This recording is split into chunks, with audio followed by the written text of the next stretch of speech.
What the world tosses aside, the carpenter picks up, and not just to fix, but to build something greater. You've probably seen it: a bent nail on a dusty workbench, crooked, useless, tossed into a bin or swept into the trash. No one uses a bent nail to build anything. Unless you're Jesus. It was a dinner party, polished proper and full of whispered reputations. Jesus reclined at the table of Simon the Pharisee when she walked in.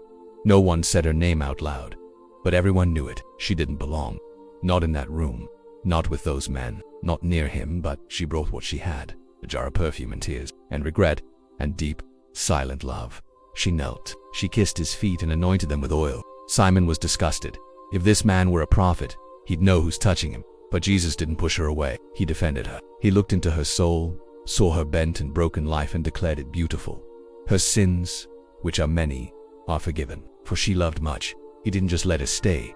He lifted her. Jesus was trained as a carpenter. He knew what it was like to sort through. To the world, bent nails are worthless. But to a carpenter with vision, they are potential. Throughout the Gospels, Jesus gathered the dismissed: a tax collector with a checkered past, a zealot ready to fight with swords, a woman caught in adultery, a loud fisherman with impulsive words, a bleeding woman no one would touch. Each one was a bent nail, and yet Jesus didn't discard them. He built his kingdom with them. In Chicago, a man named Calvin lived under a bridge for 4 years.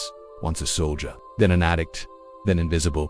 Most people walked past. Some crossed the street, until one winter day a stranger gave him more than a meal.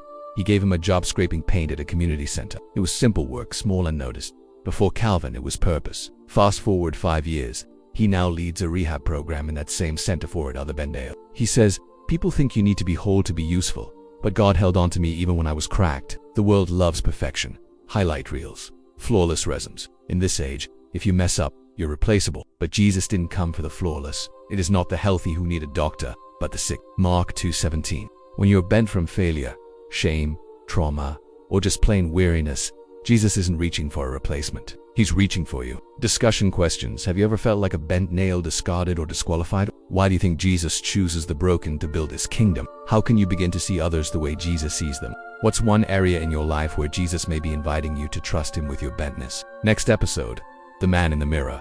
When Jesus confronts the version of you that you pretend to be. In a culture of filters, polished profiles, and curated, we explore how Jesus lovingly but directly calls out our masks and invites us into authenticity and grace.